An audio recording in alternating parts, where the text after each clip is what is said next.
Bem-vindos à Geração V, V de Vota, um podcast em que provamos que é errado aquele clichê de que os jovens não se interessam nem participam. Nós contamos e votamos. Nestes 8 episódios, sentamos à mesa 32 jovens da sociedade civil e sem filiação partidária, com um representante de todos os partidos com assento parlamentar, para uma conversa informal, mas esclarecedora. O meu nome é Vasco Galhardo, tenho 28 anos e fundei o movimento Eu Voto, e esta é uma parceria com o Observador. Hoje convidámos para um café Fabiano Figueiredo, formado em Sociologia e membro da Comissão Política do Bloco de Esquerda e do seu Secretariado Nacional. É o número 2 da lista do Bloco nas eleições de 10 de março pelo Círculo de Lisboa. Olá, Fabiano, muito obrigado. Olá, Vasco, por estares aqui connosco. Obrigado pelo convite. E comigo estão Diogo Santos e Castro, 29 anos, empresário e vem de Lisboa. É licenciado em Engenharia Eletrónica e é empresário na gestão e manutenção de árvores em cidade. Considera-se um grande entusiasta por inovação e questões sociais. Depois temos Inês Ciopa Carvalho, 28 anos, vem de Cascais e é professora de língua portuguesa. Depois, Ruben Vilaça, 28 anos, publicitário e natural de Braga. É licenciado em Marketing e Comunicação e um forte defensor da escola austríaca. E, por fim, Nádia Pinto, 23 anos, estudante e é natural do Porto. Formada em Relações Internacionais, tem grande interesse nos estudos da paz e conflitos, cooperação e demais. Muito obrigado a todos por estarem aqui. Dava então a palavra ao Ruben para começar aqui com as perguntas. Olá, antes de mais, obrigado pelo convite, pela iniciativa e pela coragem do Fabiá de enfrentar aqui 4 jovens que acredito que sejam aquela parte da população que estão mais descontentes com a falta de ambição do nosso país. Eu queria começar por uma pergunta que é o slogan do programa eleitoral do Bloco de Esquerda é fazer o que nunca foi feito. Eu quero deixar aqui uma pequena provocação. Não devia ser fazer o que já foi feito e não tem funcionado.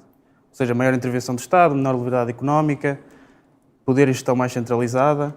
A pergunta que eu quero fazer é quantas vidas extra ainda têm as soluções de esquerda? Obrigado, Ruben. É um gosto estar aqui à conversa convosco. Eu não acho que isto seja um enfrentamento. Se vocês o quisessem ter, também estaria com todo o gosto aqui. Temos tido a simpatia de atender aos desafios que o Observador nos tem feito. E quero sublinhar que é com muito gosto que estou aqui neste projeto Eu Voto, que tem tido o cuidado, 2 cuidados que eu queria começar por saudar, e não vou fugir à tua pergunta, Ruben, não te preocupes com isso, que é, por um lado, mostrar que ser mais jovem não significa estar desinteressado em relação ao que se passa, muito pelo contrário, e por outro, por estar a desmultiplicar esforços para combater a abstenção, e isso é um objetivo ao qual eu me quero associar e quero sublinhar, quero elogiar, porque ele não só desconstrói preconceitos, como mostra porque é que é importante participar na construção da democracia. Muito obrigado. O Ruben, como aqui foi apresentado, é um adepto da escola austríaca, portanto eu posiciono-me do outro lado. No campo das ideias, acha que a intervenção do Estado deve ser mínima, que o mercado se deve sobrepor às outras formas de organização social. Eu sou um entusiasta do Estado social, da sociedade que se organiza para encontrar soluções, da solidariedade, de darmos as mãos uns aos outros, de ninguém ficar para trás, de ver como é que nós conseguimos que toda a gente tenha acesso a um emprego digno, que haja um Serviço Nacional de Saúde, que haja habitação para toda a gente. E é esse o programa do Bloco. Quando nós dizemos que queremos fazer o que nunca foi feito, queremos um país, lá está como disse, que não deixe ninguém para trás. O que é que isto significa no presente? Significa que o salário tem que conseguir pagar a casa. Significa que o salário me tem que dar razões para continuar a viver em Portugal e não equacionar a hipótese de emigrar, como acontece todos os anos com milhares de pessoas, muitos deles jovens.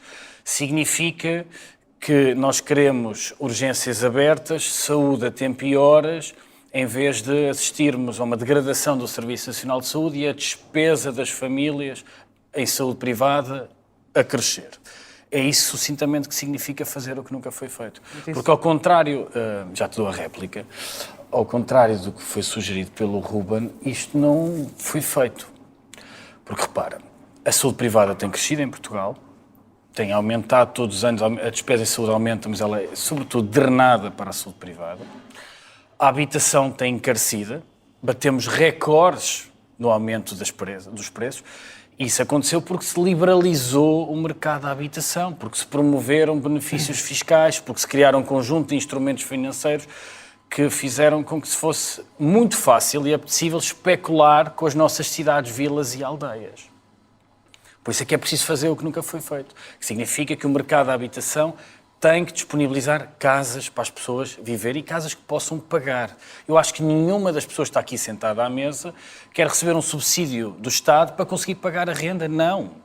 Toda a gente tem a ambição, a vontade de que o seu salário dê para todas as despesas e viver de forma confortável. E é isso que nós queremos. Isso ainda não foi feito. A nossa geração, quem tem entre 25 e 35 anos, viveu uma crise atrás das outras. Para essa geração de jovens, fazer o que nunca foi feito é viver sem ter permanentemente o coração nas mãos. Por causa da precariedade, por causa do preço da habitação, por causa do acesso à saúde, por causa da estabilidade no emprego, por causa do valor do salário. Por isso, está ainda tanto por fazer e a nossa vontade, o nosso compromisso com o programa eleitoral, com o desafio que fazemos à esquerda, é que haja um entendimento para fazer o que nunca foi feito. Querias-me dizer?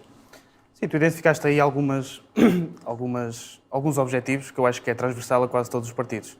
Ou seja, é um objetivo geral, de melhorar as condições de habitação, melhorar a saúde, melhorar a educação. Eu acho que isso são objetivos bem sinalizados. Eu acho que todos nós concordamos que isso tem que melhorar. Mas a questão é como é que fazemos. Claro. Se vamos continuar com políticas de esquerda que não têm funcionado nos últimos anos. Ou seja, não respondeste à minha pergunta, que é, porquê é que tem falhado as soluções de esquerda? Sim, eu respondo. No mercado da habitação não temos tido soluções de esquerda. Repara, como tu certamente saberás, que és uma pessoa atenta. Foram criados um conjunto de instrumentos financeiros que, mesmo em países de inspiração, onde os governos têm uma fortíssima inspiração liberal, foram revogados. Nós tínhamos um regime do residente não habitual que convidou as pessoas a virem especular com a habitação em Portugal.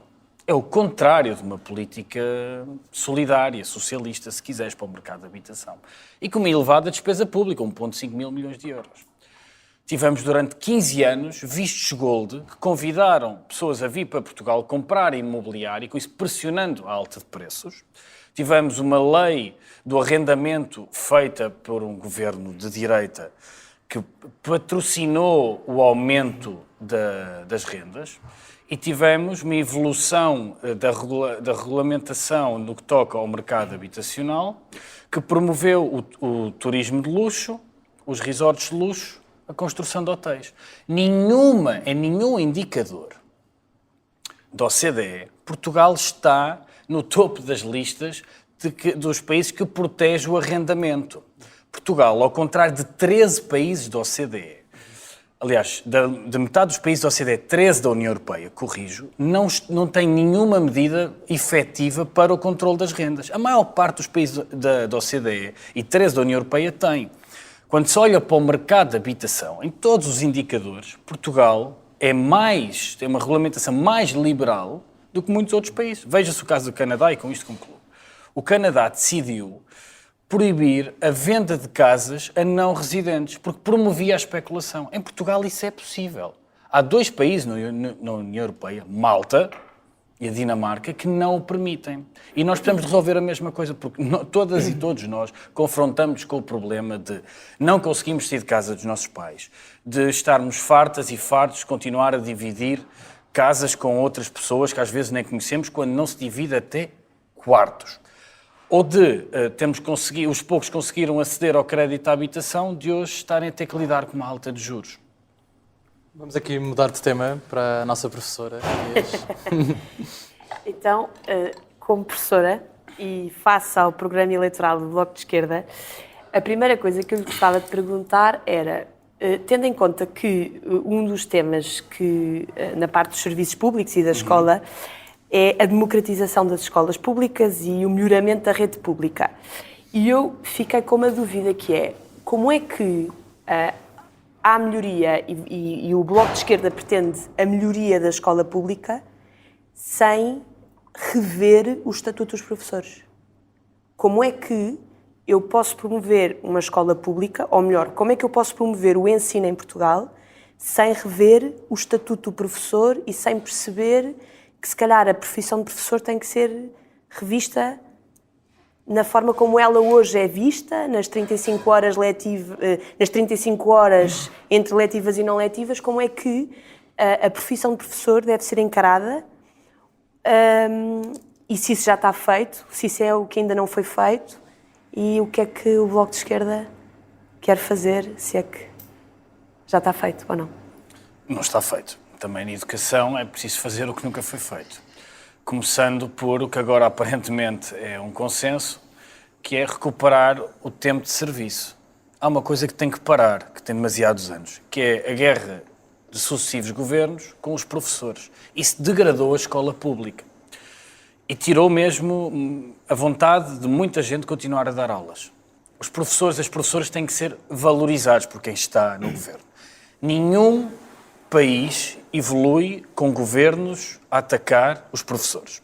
E isso acontece há demasiados anos por governos liderados pelo Partido Socialista ou pelo Partido Social Democrata. Isso tem que acabar. Nem a atacar, nem a negligenciar. Então, claro, estamos totalmente de acordo. Portanto, há um problema salarial. É preciso aumentar os salários de entrada, é preciso valorizar os salários e é preciso garantir carreiras estáveis. Isso sem sombra de dúvida. Nós não podemos voltar a começar a ter um ano letivo em que 90 mil alunos não têm professores a uma disciplina. Isso é inaceitável. Isso degrada a aprendizagem e a confiança na escola pública. Segundo, é preciso rever o estatuto de professor. Nós estamos de acordo com isso. Há demasiado nele que é uma herança de Maria de Lourdes Rodrigues. Há uma sobrecarga burocrática que é imposta aos professores que tem que acabar.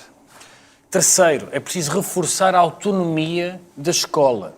Nós somos muito críticos, e queremos reverter, a transferência de competências do Ministério da Educação para as autarquias, que não é nenhuma forma de descentralização. Nós precisamos de descentralizar para as escolas terem maior autonomia pedagógica, para adaptarem a sua forma de organização e até os seus currículos à realidade de cada escola.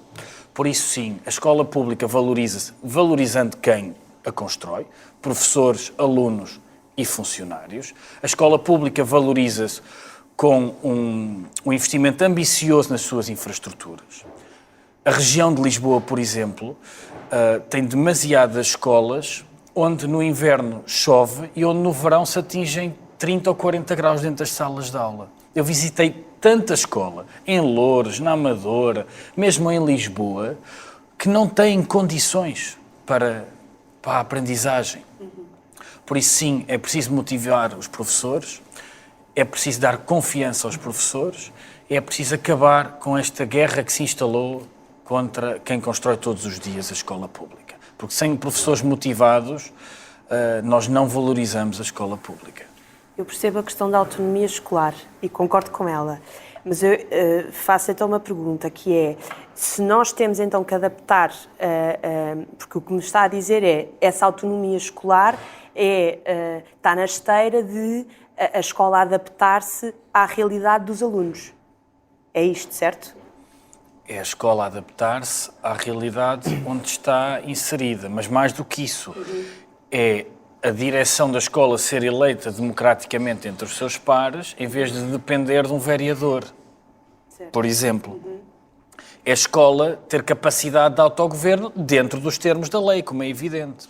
Não faz nenhum sentido para substituir janelas seja preciso uma autorização a um despacho de um vereador, por exemplo. Não faz nenhum sentido que a autarquia interfira nos corpos gerentes da escola. A escola deve ser governada pelos professores, pelos alunos, pelos funcionários, nos termos da lei, como é evidente, não é? Ou seja, seguindo o papel que tem e com a preocupação de lecionar da melhor forma as várias disciplinas que são definidas anualmente pelo Ministério da Educação, como é evidente. E esse rigor e essa excelência, por exemplo, agora que tocou aí na questão do ensinar o melhor possível e da melhor maneira possível, porquê é que vamos acabar com os exames nacionais no 9º ano? Isso não era uma forma de aferirmos que os alunos no 9º ano todos são expostos a um exame e todos nas mesmas circunstâncias e em igualdade de circunstâncias respondem perante um programa e provam que efetivamente a escola fez o seu papel enquanto escola? Eu já vou responder à pergunta, quero muito conversar contigo sobre isto. Primeiro, concomitantemente, é preciso reduzir o número de alunos por turma. E precisamos de fazer esse esforço. Ou seja, há muita diferença, e a Inês, que é professora, sabe isso, dar aulas a uma turma com 28 alunos, ou às vezes com 30 e poucos alunos. Eu cheguei a ter aulas com 30 alunos. E a diferença é que fazia, depois voltei mais tarde, tive aulas com 15, 20 alunos, e o acompanhamento, a capacidade de intervenção do professor é completamente diferente. Portanto, nós precisamos de reduzir também o número de alunos por turma. Isso implica mais professores e mais professoras, mais funcionários. Mais infraestruturas. E mais infraestruturas, como é evidente. Se há investimento público, que é bom investimento público, é todo investimento que vai para a escola. Sobre os exames, eu sou muito crítico, e o Bloco de Esquerda é muito crítico do modelo de exames. Ele é um modelo que introduz injustiça, como um relatório atrás do outro o acaba por concluir. Eu acho que uma pessoa é muito melhor avaliada de forma contínua. Reduzir a avaliação de um aluno ou de uma aluna a um exame em que durante hora e meia tem que provar o seu conhecimento, acho que nos dá uma fotografia muito parcial do que é a capacidade pedagógica de uma aluna, aliás, de uma escola, de uma turma e de uma aluna, e depois, para além do mais, porque cria imagens distorcidas. É muito diferente a realidade de uma escola numa zona, nos subúrbios de Lisboa, composta sobretudo por alunos que vêm de famílias pobres, de uma escola no centro de Lisboa, em que a maior parte dos alunos provém de famílias de estratos intermédios da sociedade portuguesa.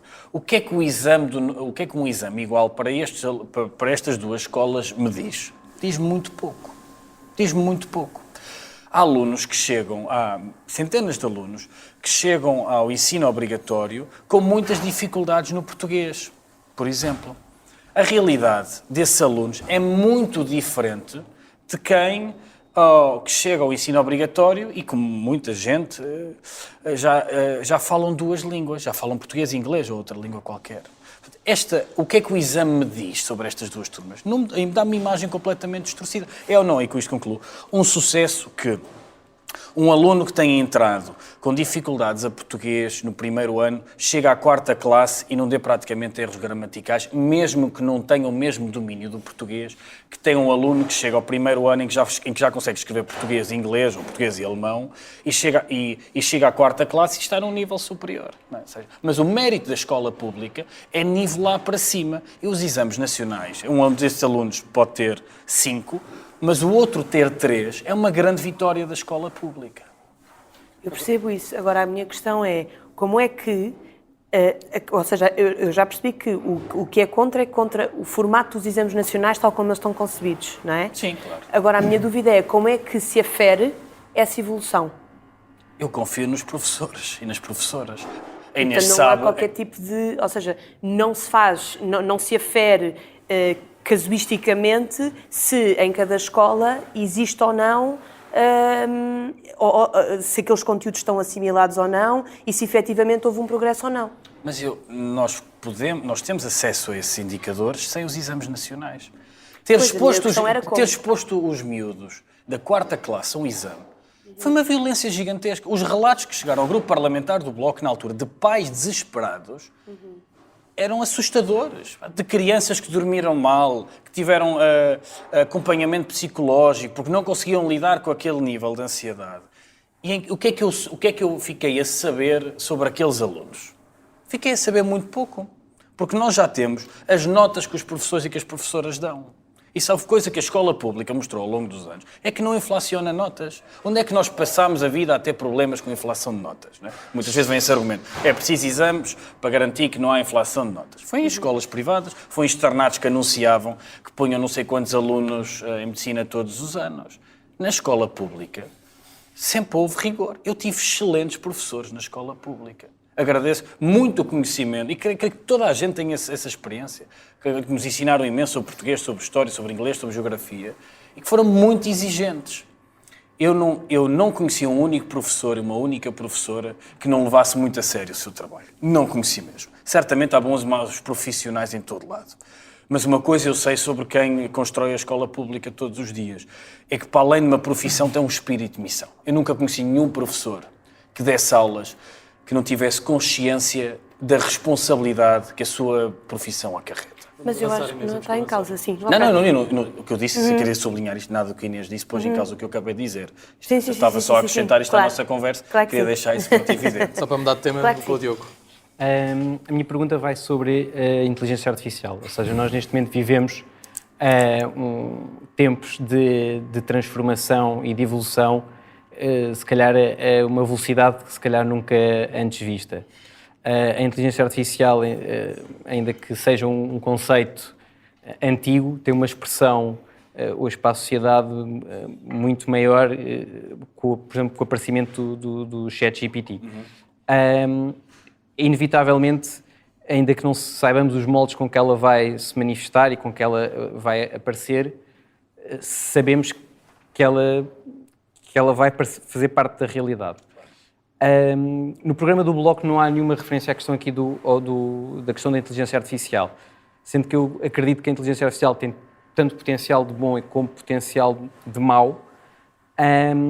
Como é que nós conseguimos preparar na escola jovens que vão para um mercado de trabalho para uma realidade da inteligência artificial e garantimos que o acesso é democrático à inteligência artificial e que as pessoas conseguem compreender o que é este conceito?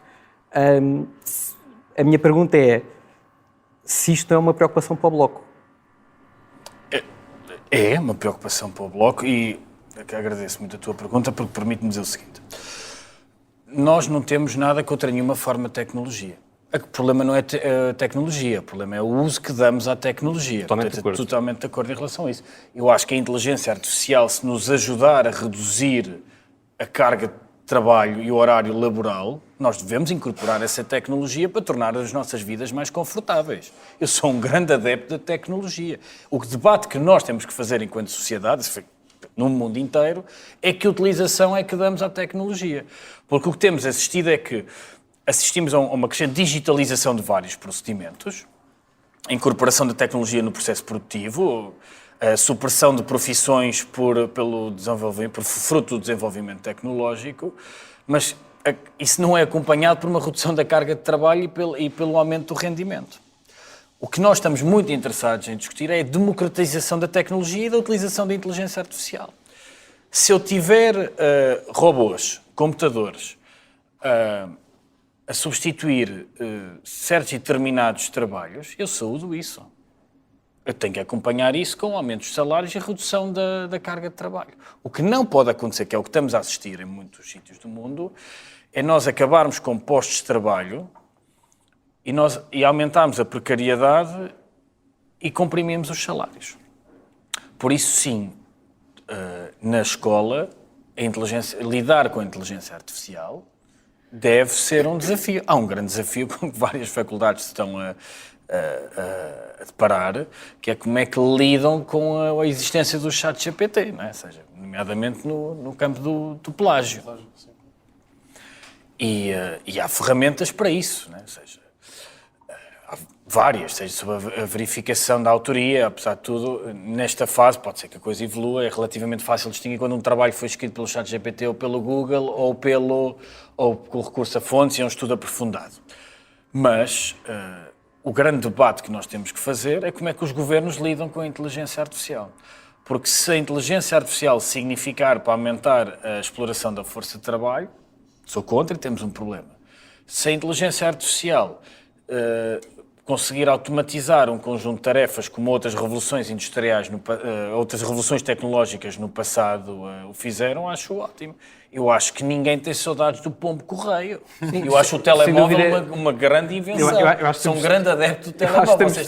Ou seja, isso só para desmistificar, porque às vezes há a ideia, há um certo discurso que eu não subscrevo, que é ter-se descoberto a energia nuclear. Não foi um problema, pelo contrário, foi uma grande evolução. O problema foi como certos governos utilizaram e utilizam a energia nuclear. Se a inteligência for responder diretamente a uma coisa. Por exemplo, Israel está a usar a inteligência artificial para aumentar as baixas civis na Palestina. Isso é um problema e tem que ser proibido. Sem dúvida Por exemplo, nenhuma. isto é uma má utilização de inteligência artificial. Se eu chegar a casa e conseguir falar com o meu rádio e ele começar a tocar a música que eu quero, ou que eu conseguir falar com o meu carro para ele me indicar no Waze o sítio para onde eu vou, eu acho isto uma ótima evolução, não é? Ou seja, somos todos a favor disso. Sem dúvida nenhuma, Fabiana. A minha questão é mais no sentido de que acho que conseguimos tirar daqui um consenso que isto é uma realidade que inevitavelmente preocupa e que vai trazer desafios enormes para a sociedade. E que eu acho também, e creio que seja a sua carência também, que parte disto e parte deste controle e de garantir o melhor desta ferramenta passa por uma sociedade mais informada. Claro. Porque é que uma preocupação tão grande não há nenhuma referência no programa do Bloco de Esquerda sobre este tópico? Repara, há de outras formas, ou seja, se tu olhares, nós temos ao longo do programa de forma transversal várias reflexões sobre como é que a nossa sociedade se deve associar com a tecnologia, com a sua incorporação na forma como a sociedade se organiza. Vou dar um exemplo. Os algoritmos que comandam a vida de várias pessoas é uma coisa sobre a qual nós temos trabalhado muito. A questão dos trabalhadores das plataformas, por exemplo. Nós temos muito trabalho sobre isso na Assembleia da República e muita reflexão no nosso programa eleitoral. Ou seja, como é que nós lidamos e regulamentamos o desafio que plataformas como a Bolt e a Uber nos criam. Okay? Havia duas respostas. Defendemos a proibição integral, não me parece uma boa solução, ou então discutimos como é que se lida com o algoritmo. E aí respondo, quero o algoritmo aberto, quero regras sobre o algoritmo e quero que os sindicatos possam debater, quero que isso seja assunto na contratação coletiva. O problema não é a existência de um algoritmo, é quem comanda o algoritmo e como é que ele é programado. Certo. Porque o enviesamento do algoritmo e da inteligência artificial é um enviesamento de quem o programa. Sem dúvida nenhuma. Ou seja, a inteligência artificial não tem autonomia por si, não é? Ou seja, há sempre intervenção humana. Portanto, nós queremos debater como é que a tecnologia se incorpora. Dito isto, o Bloco de Esquerda e todos os partidos, no futuro, terão, sem dúvida nenhuma, isto para sublinhar uma coisa que tu disseste, que chamaste aqui a atenção, aumentar a reflexão sobre como é que nós lidamos com a inteligência artificial. Temos mais trabalho feito desse ponto de vista no nosso grupo parlamentar europeu, porque boa parte da regulamentação e desse debate também é feito a nível europeu. Portanto, creio que no programa das europeias nós teremos que dar ainda maior atenção a isto, como tu sabes muito melhor do que eu, certamente, a regulamentação, a forma como o Estado português consegue lidar ou não com a incorporação tecnológica e com a influência da inteligência artificial na nossa vida, também depende muito de como as instituições internacionais, nomeadamente as europeias, lidam com este fenómeno. Sim, Vamos aqui. Não dá, Diogo, desculpa. É Nádia, vamos ouvir a Nádia. Antes de mais, boa tarde a todos que estão aqui e também agradecer pelo convite. A questão que tenho é: o Bloco de Esquerda defende a saída de Portugal da NATO. Gostaria de lhe perguntar, caso Portugal esteja envolvido num conflito militar diretamente, como é que iria se defender? Bom, a Constituição da República Portuguesa defende o fim dos blocos militares e é essa a proposta do Bloco. Ou seja, o Bloco é contra a NATO porque é contra a existência de blocos militares. Sobre o conflito, permite que conflito é que estamos a falar, porque a resposta é muito diferente, porque nós achamos que o Estado português e que nenhum país do mundo deve ter uma ação militar ofensiva, ou seja, não acho que Portugal deva invadir Espanha ou qualquer outro vizinho. Portanto, eu queria perceber melhor que tipo de resposta é que tu estás à espera da minha parte sobre o conflito militar em que Portugal esteja envolvido. Pronto, é uma suposição. Da mesma forma que nós não tínhamos noção que iria ocorrer a pandemia, que iria acontecer agora a guerra com a Ucrânia e a Rússia, Israel e Hamas e outros. Certamente nós devemos estar preparados. Caso Portugal esteja envolvido num conflito dessa dimensão, como é que iria defender-se? Então, há outras soluções para a associação entre Estados, para a cooperação em matéria de defesa, do que a NATO. Vamos à história da NATO. A NATO é um bloco militar, nos últimos anos, que tem tido características ofensivas e não defensivas. Esteve envolvido em guerras, como foi o caso do Iraque, onde Portugal participou, e no Afeganistão, de formas diferentes, não é? e na Líbia e na Jugoslávia foram todas elas uma catástrofe. Todas elas foram uma catástrofe. O facto de Portugal ter acolhido a cimeira da vergonha é uma má página da nossa história coletiva. E não há ninguém hoje que não faça um balanço muito crítico dos anos de governação de George W. Bush e do seu aventureirismo no Médio Oriente. Eu acho que hoje ninguém tem o atrevimento que teve no passado de achar que bombardear um país, invadir um país, destruir um país, cria as fundações sobre as quais se constrói uma democracia. Todos nós assistimos ao terror do Daesh, que nasceu dos escombros da destabilização que a NATO, com que os Estados Unidos à cabeça, provocaram no Médio Oriente. Ou do que foi o terror da guerra na Jugoslávia, ou a situação em que ainda hoje se encontra a Líbia. Portanto, nós somos contra blocos militares que têm ações ofensivas. Somos a favor que Portugal tenha acordos de cooperação em matéria de segurança e de defesa no espaço europeu. A defesa europeia deve ser organizada pelos europeus. A NATO significa que os Estados Unidos da América comandam, os interesses da indústria militar americana, comandam a defesa europeia. Acho que a defesa do continente europeu deve ser uma articulação entre as várias democracias europeias. Nós condenámos desde o primeiro minuto a invasão russa à Ucrânia e a solidariedade que a Ucrânia recebeu foi independente dos países da NATO. A NATO não depositou lá a tropa no chão, não é? Eu não quero acreditar que Portugal um dia possa estar envolvido num conflito militar com Espanha ou com um conflito militar com Marrocos ou com qualquer outro vizinho.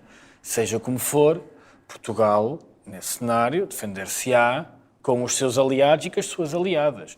Isso depende dos tratados que definir num cenário, que imagino que a tua pergunta seja, em que já não existirá a NATO. O que é que impede Portugal ter cooperação de defesa com Espanha, com Inglaterra, com França? Nada. Não o impede. Ruben, queres mudar de tema? Sim. Vou fazer outra pergunta para o Fabián. Olhando para este grande laboratório que é o planeta Terra, onde são implementadas ideias e modelos, quais são as referências para Portugal do modelo que nós gostávamos de... olhássemos para esse país e disséssemos que gostávamos de atingir o que eles atingiram, em termos de modelo económico? A melhor referência para Portugal é Portugal.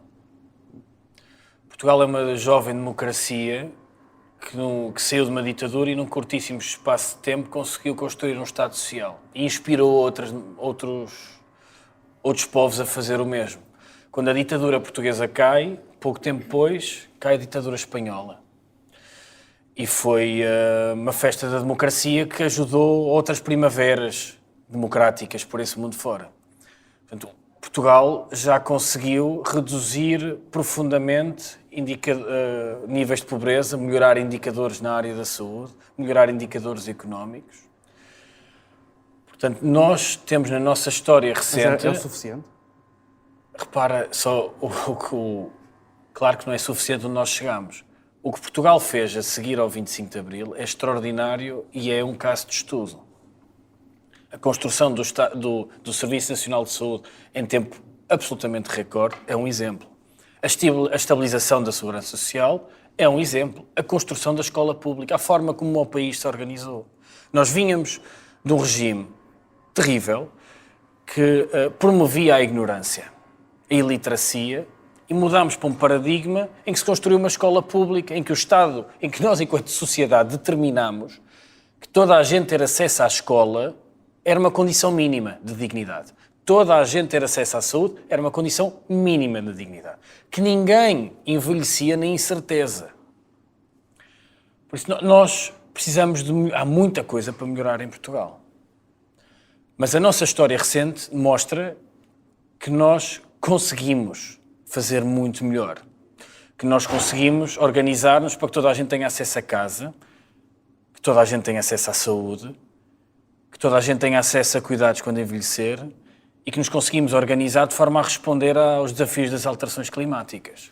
Nós temos em nós as capacidades de construir um país que este país nunca viu.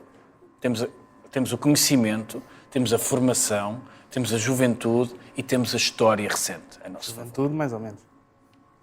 Olhem para vocês. Vocês não confiam no que é que vão conseguir fazer? Vocês não têm vontade de mudar a realidade à vossa volta? Todos vocês conhecem gente que é desmultiplicadora de vontades, que quer mudar, quer quebrar amarras, quer furar, quer fazer caminho para um futuro mais ambicioso e melhor. Vamos aqui avançar. Diogo. Sem ser chato, eu queria Está à vontade. voltar aqui só ao tópico num ponto muito, muito claro, da questão da inteligência artificial. Como é de facto uma oportunidade fantástica para a questão no fundo, de apaziguar um bocadinho as diferenças sociais, ou seja, esta é uma ferramenta mesmo com esse potencial, ou seja, um miúdo que tenha dificuldades na escola,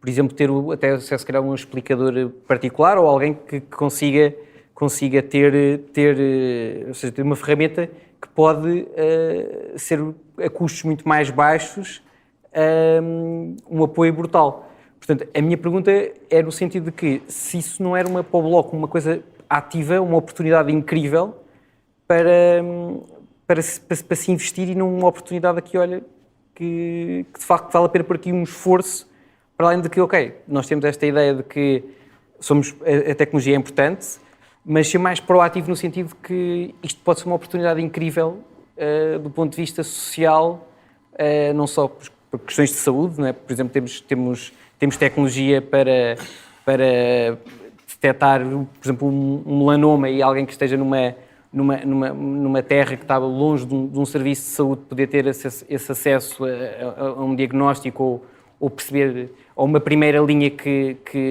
acesso à saúde. Se isso não seria interessante, esta questão de proativamente ser um projeto de investimento, não mais do que vamos ver o que é que vem daí e depois nós apoiamos de facto a tecnologia, mas vamos esperar para ver. Queria começar por discordar contigo, não foste nada chato. Segundo, vamos isolar a parte que disseste sobre educação, eu já lá vou. Terceiro, estou de acordo, ou seja, eu acho que nós devemos ter um debate sobre como é que em Portugal utilizamos todos os potenciais, como é que potenciamos a utilização da inteligência artificial, como é que a incorporamos, como é que tornamos as nossas vidas mais cómodas, como é que ele nos ajuda a acabar com trabalhos que são mais árduos, como é que eles facilitam a nossa vida em comunidade, totalmente de acordo. Agora, eu acho que nada substitui um professor ou uma professora. Eu não estou a dizer que tu disseste isso, queria só fazer esse salvaguarda. Ou seja, o aluno pobre com menos meios acho que deve ter acesso a um professor ou uma professora que ajude com os problemas, e acho que isso não substitui por nenhum computador, por nenhum tablet, por nenhum robô. Eu acho que isso eu queria deixar muito sublinhado. Eu acho que a tarefa de educação deve ser sempre assumida por seres humanos, o que não quer dizer que a inteligência artificial não possa ser incorporada noutras formas de aprendizagem, e já está, como todos nós sabemos, certo. Todos nós usamos as ferramentas ao nosso dispor para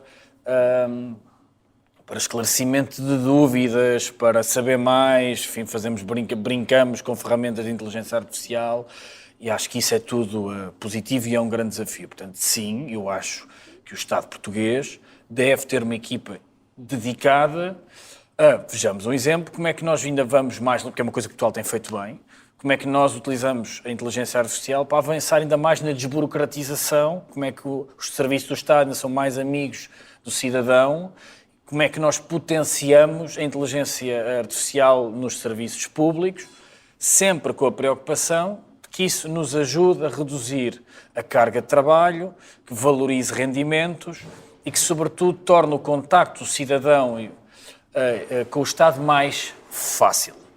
Temos essa preocupação e creio que é um grande debate que nós temos para fazer em Portugal e temos com muita vontade de o fazer. Vou passar aqui para a última pergunta da Inês, sobre um tema que deu muita polémica.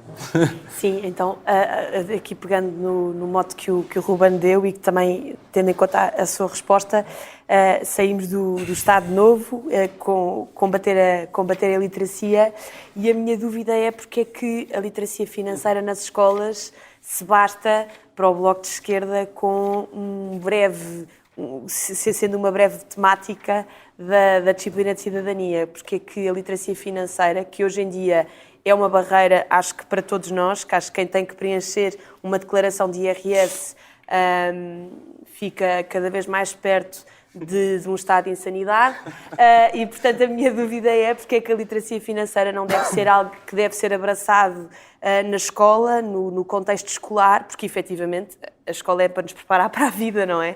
E então nesse sentido, porque é que a literacia financeira tem assim tantos adeptos de um lado e tantas críticas do outro? Bom, vamos por partes. Se entendermos por literacia financeira como a capacidade de tomar boas decisões financeiras, não temos nada a opor, como é evidente. Se literacia financeira significar, ou quando literacia financeira significa saber, conhecer como é que os impostos funcionam em Portugal, como é que se entrega uma declaração de IRS, não temos nada a opor, como é evidente. E isso não foi isso que nos fez votar contra a proposta da Iniciativa Liberal.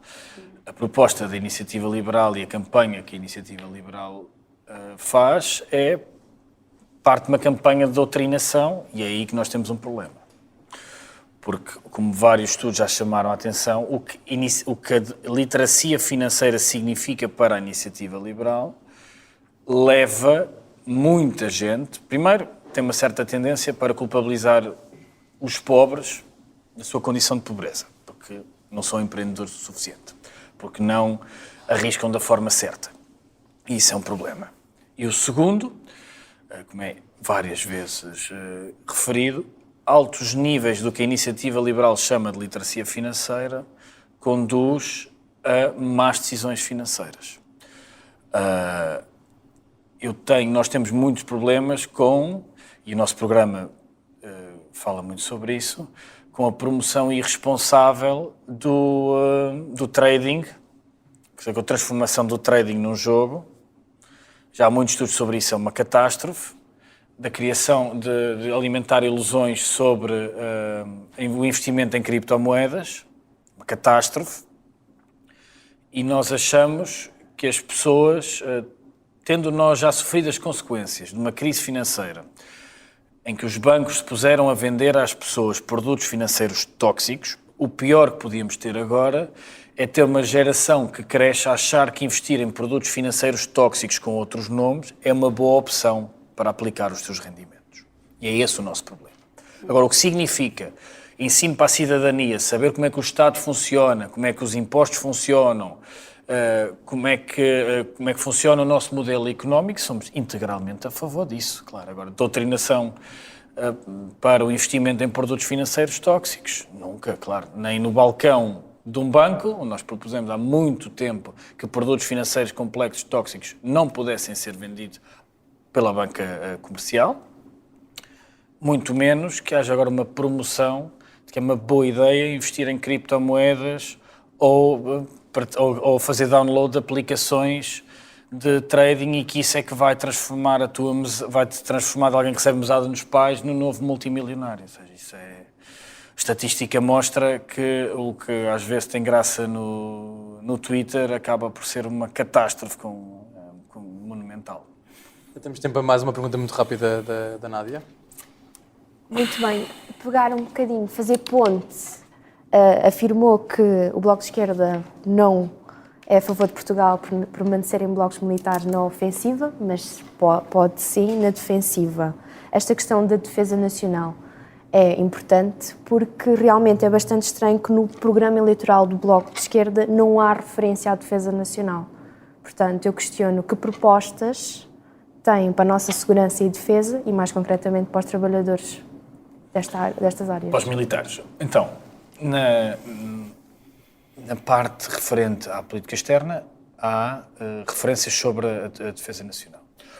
A Mesa Nacional do Bloco de Esquerda, há relativamente pouco tempo, publicou um extenso documento que sumariza o entendimento do Bloco em matéria de política de defesa e de segurança. E claro que Portugal tem que ter forças armadas, é evidente, e tem que ter forças armadas para garantir a soberania do país. Isso é constitucional, nós estamos muito de acordo com esse princípio constitucional. Segundo, o exército português não pode ser um exército precário, como é evidente. Ou seja, quem integra as Forças Armadas e organiza a defesa da costa portuguesa tem que ter contratos estáveis e tem que ter uma perspectiva de carreira. Nós temos votado sempre nesse sentido, temos intervido sempre nesse sentido na Assembleia da República. Temos também apresentado e dialogado com várias organizações representativas sobre como é que nós usamos melhor os recursos que temos, como certamente a Nádia saberá. Em matéria de defesa da costa portuguesa, há várias vezes um debate sobre o que é a competência da Polícia Marítima, o que é a competência da GNR e o que é a Marinha. E acho que nós precisamos de ter também um debate de como é que utilizamos, por um lado, melhor os nossos recursos, qual é que é o papel do Exército português. Estamos muito disponíveis para fazer essa conversa, para fazer esse debate, para o aprofundar. Temos, aliás, ao longo dos anos, defendido investimento em matéria de defesa, em matéria de, por exemplo, a forma como o continente faz a ligação à região autónoma dos Açores tem que ser melhorada. Nós já nos confrontámos mais do que uma vez com dificuldades e restrições do abastecimento das ilhas mais ocidentais da região autónoma dos Açores pela Marinha Portuguesa não ter os meios que necessita, sobretudo quando aquelas regiões se encontram sob efeitos temporais, né? As flores tiveram vários dias sem fornecimento de frescos. Isso é um problema de soberania do Estado. E nós há vários anos que alertamos que, em vez de fazer investimentos de defesa de utilidade muito duvidosa, para que é que Portugal comprou aqueles submarinos? Nós nos investíssemos em navios que garantam que todo o território nacional é abastecido, mesmo quando sobretudo quando uma parte dele está sob efeito de intempéries. Muito bem. Infelizmente o nosso tempo chegou ao fim, nós ficávamos aqui a conversar, eles tinham mais perguntas para fazer, mas podemos fazer agora em off. Quero agradecer ao Fabián a tua presença, ao Diogo, à Inês, ao Ruben e à Nádia. Esta é a Geração V, Geração Voto. Eu sou o Vasco Calhardo e esta é uma parceria Eu Voto Observador. E não te esqueças, dia 10 de março não deixes que escolham por ti.